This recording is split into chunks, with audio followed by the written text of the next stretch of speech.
നമ്മുടെ വലിയ ലക്ഷ്യങ്ങളൊക്കെ തേടി പോകുന്നതിൻ്റെ ഇടയ്ക്ക് കുഞ്ഞു കുഞ്ഞു ആഗ്രഹങ്ങളൊക്കെ നടക്കുമെന്ന് പറയുന്നത് സത്യം കേട്ടോ.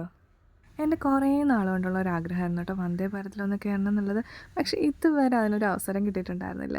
ഇന്ന് ദേ എൻ്റെ ഒരു വലിയ ആഗ്രഹം ഞാൻ തേടി പോകുന്നതിൻ്റെ ഇടയ്ക്ക് എൻ്റെ ഒരു കുട്ടി ആഗ്രഹം കൂടെ നടന്നു.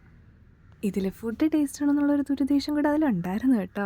അങ്ങനെ കാത്തിരുന്ന് ഇച്ചിരി കഴിഞ്ഞപ്പോഴത്തേക്കും ദേ ഈ സാധനങ്ങൾ അവർ കൊണ്ട് തന്നു. ഒരു ഹാൻഡ് സാനിറ്റൈസറും പിന്നെ ഒരു ബിസ്ക്കറ്റ്, അതുപോലെ ഒരു coffee powder, sorry tea powder. ഇത് ഇത്രയായിരുന്നു അവർ കൊണ്ട് തന്നിരുന്നത്.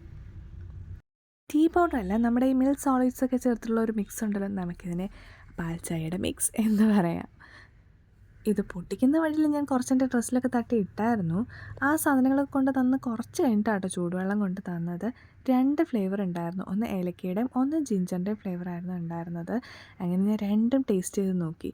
അതിൽ എനിക്ക് ടേസ്റ്റ് ചെയ്തിട്ട് ഇഷ്ടപ്പെട്ടത് ഏലക്ക വലിയ കുഴപ്പമില്ല. പക്ഷേ എന്നാലും എനിക്ക് ആ ഒരു ടേസ്റ്റ് ഇഷ്ടപ്പെട്ടത് ജിഞ്ചറിൻ്റെ ആണ്. നമ്മുടെ വീട്ടിൽ അല്ലാത്ത ചായയുടെ അത്ര ടേസ്റ്റൊന്നും ഇല്ല, എന്നാലും ഓക്കെ നല്ലതായിരുന്നു.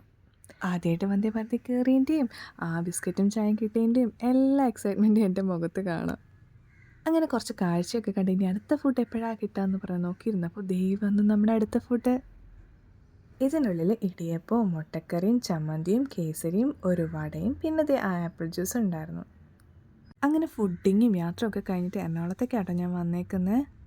തിരിച്ചു വരുമ്പോൾ നല്ല തലവേദന ആയതുകൊണ്ട് വേറെ ഒന്നും ഷൂട്ട് ചെയ്യാൻ പറ്റിയിട്ടുണ്ടായിരുന്നില്ല. ട്രിവാൻഡ്രത്തേക്ക് വരുമ്പോൾ ഇതായിരുന്നു ഞങ്ങൾക്ക് കിട്ടിയ ഫുഡ്. നല്ല ഫ്ലോപ്പായിരുന്നു. ചിക്കൻ കറിയൊക്കെ എന്തോ പോലെ ഇരിപ്പുണ്ടായിരുന്നു.